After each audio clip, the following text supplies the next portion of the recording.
And again, the four main pillars are security, wisdom, guidance, and power. What's up, family? I was reading 7 Habits today, and I'm going to tell you what I learned. Your four main centers should be security, guidance, wisdom, and power. Power is your ability to take action. Wisdom is what you know and how to piece things together, basically your leadership. Guidance means your sense of direction, where you want to go, beginning with the end in mind. And security means your self-worth, what you base your self-worth off of, and knowing what your self-worth is, having that security within self. There are alternative centers that you may be living by that might be holding you back, and I'm here to talk about them because I'm struggling with a couple and I'm just realizing what I need to work on. So here are some of the alternative centers. Spouse-centeredness. So this is basically when you're dependent on your spouse to make you feel a certain type of security, make you feel basically you depend on them to make you feel a certain way, and if they don't, then you feel hurt and you don't feel whole. So that's something you need to work on. If that's something you struggle with, that's something I used to struggle with realistically, but not anymore. We'll talk about what I do struggle with. Family centeredness. This is when you really care what your family thinks, and it may be holding you back from doing the things you want to do. Now, I'm not talking about making porn or something, but if you want to do a career that your parents don't approve of and you just follow what your parents say just because they're your parents and you know they love you, that's when you could really start building up a resentment and bitterness within yourself. It's really good to be family centered, but you also can't let them sway you from making and not making decisions on what you want to do in life. So don't let them hold you down or hold you back. I know me personally, I love my family, but they didn't want me getting on the truck. My dad especially. He wanted me to stay in real estate and he wanted me to stay working for him. And I really wanted to. I didn't want to disappoint my pops, but at the same time, it's like I want to start my own empire and my own trucking company. I want to see the United States, so I have to leave. And I made that decision. I was firm on it. We had multiple arguments, but he ended up being okay with it because I kept showing him how dedicated I was to it, how I'm going to keep showing up for myself, and how I'm going to keep pushing forward. And I have an end goal in mind. So I showed him my whole plan and how I was going to do everything. So now he's okay with it and he's even supporting me. But you can't let your family hold you back from making the decisions and exploring where you need to explore to grow as a person, man or woman. You need to make those decisions for yourself and don't let your family hold you back. Family centeredness. Now, money centeredness. This is one I was dealing with to this day. I think I made a video on it yesterday. So basically, money centeredness is when you base your self-worth on your net worth. So anything that comes in between your money could basically destroy your whole worth. I know when I was investing in the stock market and it would go up, I'd be like, I'm Himothy. You know how I get down. I thought that in my mind's eye. I knew it was gonna go up. I'm him. It's nothing. I'm that guy. It is what it is. But as soon as it will go down, oh shit. My whole demeanor changes. I lose all self-confidence. I lose everything, rather than seeing through to the future and knowing my investment may be down at the moment, it's going to go back up. Or if I struggle to find a job, I'm struggling and my money is down. So I feel like I'm not that much of a man because I don't have enough in my pocket, and that's a very bad way to look at life. If you got something in your heart, that's the true currency. If you know what you are as a man, if you know you're rich in your mind and you know you're rich in your heart, that's all that really matters. And of course the money's gonna come, and of course you want to still chase the pinnacle of success, but you want to do that for the quality of financial freedom and being able to show your family a good quality life without having to worry about bills and things like that. And there might be a time where you need to go on your own journey, explore, find yourself, and do what you need to do, but you can't let your family go either. And I think that's one thing that I see myself slipping into. As soon as I get back in 4 weeks, I am planning a vacation for my family. My budget is like $2,000. I'm gonna take my brother, my sister, their significant others, my mom and my dad, and my significant other as well. and we're gonna go find a cool little spot in, you know, somewhere in Cali, maybe Tahoe, maybe San Diego, La Jolla, something like that. But I'm gonna treat them right, because I'm really doing this because I want them to feel financially free and not have to worry about me doing good in this world. I also want to just do it for me. I want to know that I could reach the pinnacle of success, the highest quality of life. I want all that for that. I don't want it just to have bragging rights or anything like that. I want to feel what the billionaires feel like. I want to go into space. I want to have my own airline. I want to build something in this world, and it starts with one day at a time. That's why I'm making these videos. But that's money centeredness, possession centeredness. Now, this is when, if you have more than somebody, you look down on them. If you have less than somebody, you feel inferior to them.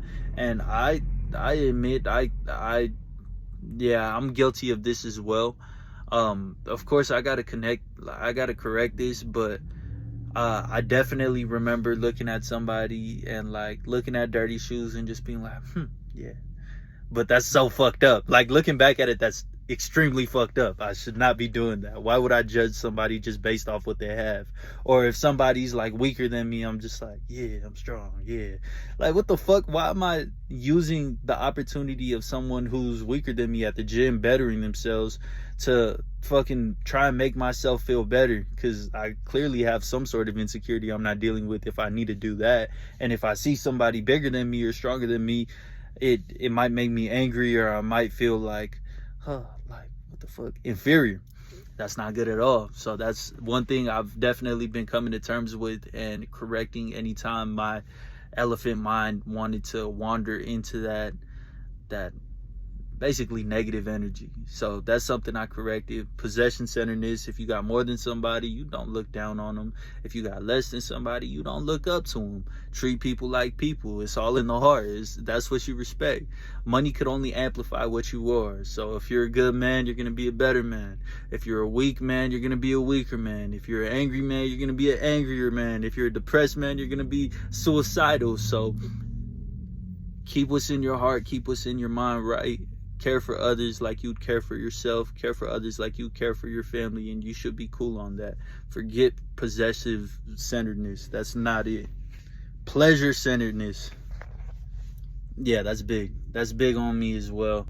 I have this thing. I read the book Green Lights by Matthew McConaughey, where he describes that he likes to drift just as much as he likes to work hard. And his version of drifting and my version of drifting are extremely different. Like, I'd go watch not hundreds of movies, I'm exaggerating, but the full day would just be a marathon of movies, mindlessly scrolling on YouTube, or just like gluttonous behavior where I'm just eating whatever comes to mind. I'm going to Wendy's like 3 times a day, getting dessert, getting whatever I could. I did this on my my 4 days back from my 7 weeks off. I did that because I was like, all right, this is my vacation. I need to have as much fun as possible, and I need to feel as relieved as possible. And what I took by that was fill my mind with constant dopamine. So scroll endlessly on YouTube Shorts. I deleted my TikTok, Instagram, and just watch a bunch of movies, watch a bunch of TV shows, eat a bunch of shitty food, and you'll feel better. Get massages and shit, you'll feel better. Nah, that's not the case. If you really want to enjoy yourself, you really gotta clear your mind and be able to enjoy the things. Like, instead of doing that, I know what I enjoy doing now. I feel like I've changed as a person. I used to enjoy doing that, but when I was doing it now, I didn't even feel enjoyable. I didn't even feel fulfilled in it at all. Also, keep in mind, I was with my girl back home and we were having tons of sex, and it was just like, this ain't it, because I'm not doing shit else right. So I can't even enjoy this because my mind is filled with hella dopamine, and I can't even enjoy the sex. But if I'm doing, like, if we did it just twice a day or something, and On top of that, we're going on walks, enjoying each other's company, not watching YouTube together, but we're talking to each other, communicating, really enjoying. Hold up, this is my truck. This is so annoying. I think it just keeps going, fucker. So basically, when this happens, it turns like this, and I just gotta like turn it off, and it turns off my fridge, and I just risk like getting food poisoning or something. But yeah, let's get back to it. So yeah, if I was with my girl, I couldn't even enjoy my girl's company because I just drowned myself in so much dopamine. My head is filled with fog, and now I'm just like mindlessly going through this conversation with her. Listen, trying to check my phone. Are you done talking? Like, can we get something to eat? Being rude for no reason, that ain't it. I can't keep living like that, and I know y'all don't want to live like that either. Now, of course, occasionally everything bad is good. You know what I mean? Of course, not like heroin and crack or meth or nothing, but like, one time I'm trying to smoke. I didn't smoke, but one time I'm trying to smoke. Let me smoke and not be gluttonous. Let me just enjoy a backwood. Or I want to watch a movie. Okay, let's make it a thing. Let's watch one movie today and really enjoy the movie. We'll get some popcorn and enjoy that movie. Or I want to get a massage. I'll get one massage for an hour by my girl, and she'll do a good ass job, and like I'll give her a massage too, and the sex will be so much better because we connected emotionally. We got to rub on each other's bodies and everything like that. So we're cool. Now we're really in the mood, and our minds are clear, and we could enjoy each other fully. On top of that, I could kick it with my family. I kick it with my family, and we're not just eating out to eat out. We're really doing some fun stuff, like we're hitting the beach or something. You know what I mean? Enjoying nature together, enjoying each other's conversation, maybe sitting by a fire or something. That's enjoyable. Go for a walk. It's extremely enjoyable. I feel fulfilled afterwards, and I feel happy afterwards. That's pleasure-centeredness. So these are some of the centeredness that you could have that are really holding you back in life, where you're not really feeling fulfilled and you're relying on certain things to fulfill you, but you just feel that hole that you're still trying to fill. You want to get rid of that. You want to get rid of that because that's never good to have. I know when I have that hole, I tend to stress eat, so I'll eat a bunch of food and I'll try and fill it up. When I'm anxious or nervous or whatever it is, it'd be food. Or it'd be pleasure, or it'd be like dopamine where I'm scrolling on YouTube shorts. Or when the stock market goes down, I'm unfulfilled because now I feel like my net worth is in the hands of the stock market and my self-worth is in the hands of the stock market. So all these centeredness, I've noticed, is holding me back, and as soon as I've came to terms with that, I feel like I could progress. So the reason I'm telling y'all this is so you could see what's holding you back within yourself. Maybe you play a bunch of video games because you're avoiding real life, or maybe you're extremely gluttonous because you're avoiding real life, or you just extremely into the dopamine rushes where it's just, I keep scrolling on YouTube shorts. Why am I scrolling on YouTube shorts? I don't understand why I'm doing this. That's because you're going into a mindless behavior because you're either procrastinating from something or you don't want to deal with a certain feeling that you're feeling. That feeling that you're feeling, you got to sit and feel. Don't think about the thoughts, but breathe into the feeling that you're feeling. And it would really help. That's what helped get rid of my anxiety. I know that helped me a lot, and I hope it could help you too. That's the type of centers that people hold in them alternatively that might be holding them back. And again, the four main pillars are security, wisdom, guidance, and power. Security is that inner sense of self-worth, knowing you're the shit no matter what anybody else thinks. What else is there? Wisdom is life experience and leadership skills, where you need to know based off values and principles where to put things and how to make things work cohesively. That's number 2. Power is your ability to take action. Your ability to take action towards something productive because it's something you want to do or it's something that you know you have to get done. That's power. And guidance is your vision. You need to have that end goal in mind. You need to have that vision of what you truly want out of life, because mindlessly drifting will only bring you closer to the devil. Now, that's the 7 habits of highly effective people. That's just another chapter.